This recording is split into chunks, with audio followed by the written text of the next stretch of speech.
bargains. And I ended up going even at Chisokone, because when you are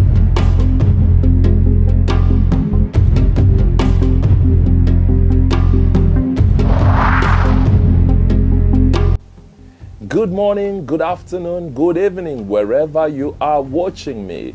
And welcome to another video. Again, I'm very excited today. And today what I'm going to do is basically finish the video that we started last week, in which I was sharing my personal story of how we built 4 flats in Zambia while living in the diaspora. Now, if you haven't watched that video, it's actually part 37. And I would encourage you to go and watch that and see for yourself what the story has been for me. And I hope you, if you have watched it, you have been motivated or encouraged that you can actually do projects such as that in Zambia. Now, in that video, I actually looked at a number of things. I looked at the background to the project, to the whole lot, and when we started. So look at that, and then ended up looking at design or the appointment of an architect and how long it took us. So I promised last week that this week we're gonna look at finances. How did we raise the money to build back home?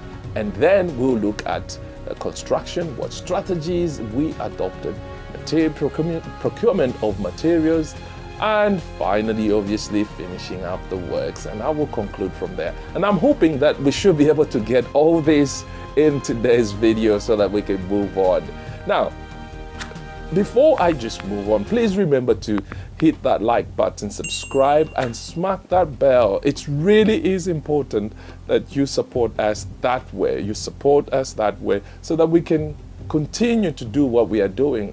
I hope you are being blessed, and I hope that you are being motivated and encouraged to do projects such as that back home.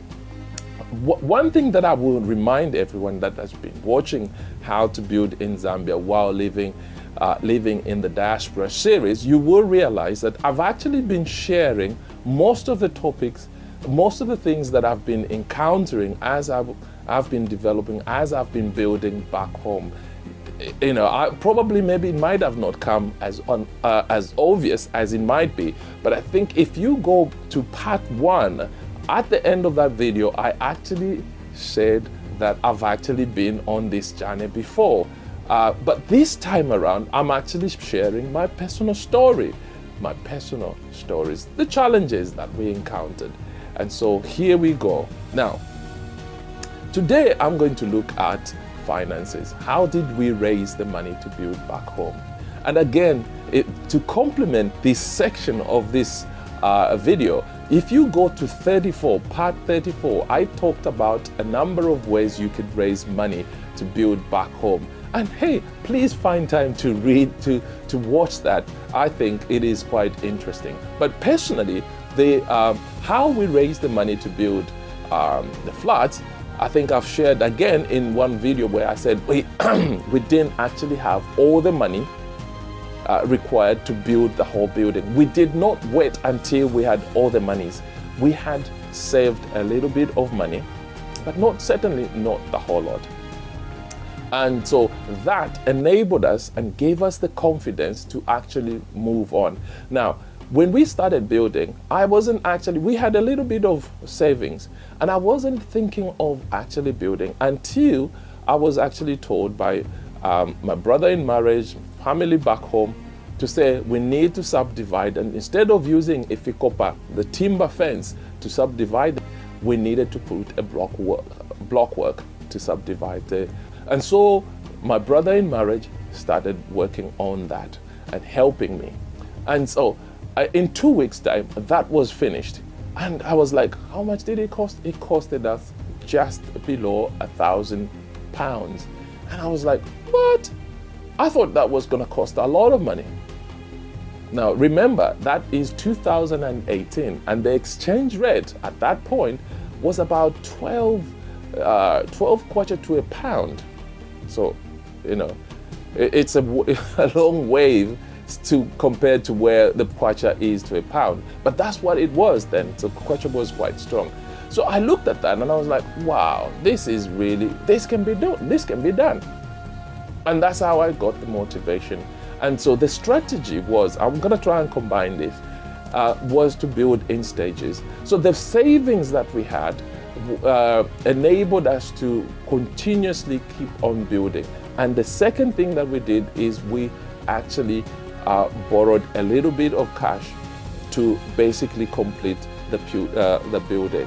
So there was a combination of strategies, savings, and we borrowed as well to finish up the project. The idea of trying to get these two strategies was to quickly finish the project so that we can start getting some returns to help us pay off that debt that we had. So that is how we actually raised the money to build our flats. And in 2 years, that debt that we had was completely wiped off or paid off. Now, when it comes to construction, the strategy that we used, like I said, was basically to go in stages, to build stage by stage. So the first stage that we did, the first stage that we started with was the foundations, the substructure works. So we did all the foundations, we did the slab, and at that point, we actually sat down and said, how much has it costed us? Now, I have spreadsheet because I'm a quantity surveyor. So I have kept costs, I've kept spreadsheet of how much it costed us stage by stage. Now, you're talking about in 2018, and a pocket of cement was 68 kwacha. So I've got records of everything that we spent. So the first thing that we did was the slab substructure, and once we'd finished that, we went on to the block work up to the roof level. So, and then from there, when we were doing the block work, I actually visited Zambia, and I think I've shared in one of the videos where I was talking about how to manage a project remotely. So I went to Zambia and to basically supervise or to get involved up to roof level. And whilst I was in Zambia, I was able to go to place orders for the roof sheets and the timbers. In November, the roof covering was done and the roof was put on. In December, we had the plastering and the screeds being put in, including the windows. One thing that I forgot is when I was in Zambia in October, I actually placed orders for the windows as well.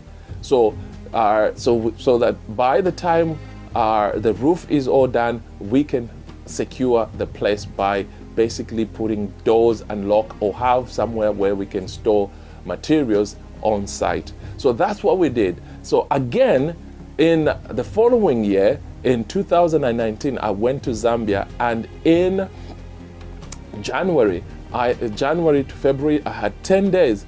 We were able to do start doing the finishes. And around that time, what I did was I went round and bought all the we got the tiles, we got the sanitary ware. So I went the toilet pans, the sinks, and all those things.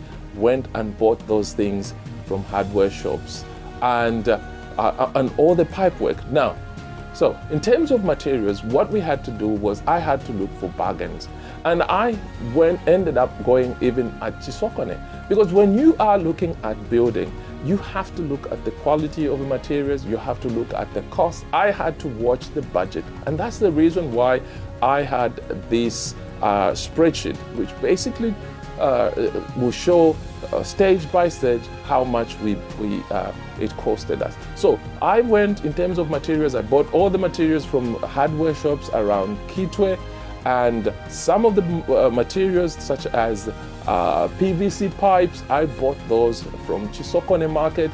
For those who have been in Kitwe and would not want to go there are bargains. You can get really good quality stuff there at Chisokode market. Now, the reason why I'm sharing this is because some people will actually be thinking, oh, I just need to go to the expensive places. And then when they see quotations coming up, they are scared because things are really expensive at the moment. But you can get places where you can actually go and negotiate. So now the reason why I'm bringing in Chisokone is, it's like I said, people wouldn't want to go there. I was actually asked a question by somebody who saw me at Chisokone, and they know that I live in the UK. I said, oh, what are you doing here? And I said, you know what?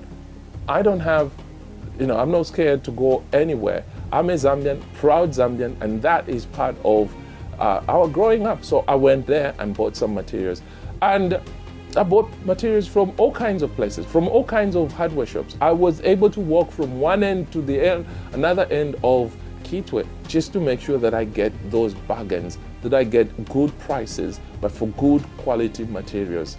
So that's what I did, because you are monitoring, you're watching your budget. It's not just when somebody says, oh, it's going to cost this, and then you throw your money. I was checking prices from everywhere. And I spent quite a lot of time doing that. And so that is what we did. And like I've said, in March 2019, we finished the flats and we started getting tenants to go into those flats. That is how we built our flats. That's how we managed our flats. But I'm gonna try and do another project, and I recently bought a piece of land. I think there's another video where I shared a piece of land in Lusaka where I will be starting to build flats. I've been talking to architects, and we are looking at building flats there. So I believe there still are some plots still available in that same area, same location. So if you are interested, get in touch. And it will be interesting to have people that are in the diaspora as neighbors building back home. So I hope this has been helpful, and if you have any questions, please do not hesitate to get in touch with me, and I will be able to help you. As I've said, I am a quantity surveyor, I am a chartered construction manager, and I've been in the industry for quite a long time. And if you have any question, and if you need anything concerning quantity surveying, bills of quantities, people talk about bills of quantities, how much this is going to cost. Or if you want to try and compare notes, and you want to try and build a project like ours, and you want to ask questions concerning that, get in touch, and I will be able to help you. But I will end here, and remember, please subscribe and keep supporting us, and really appreciate everyone that is supporting us. And I see you in the next video. God bless you.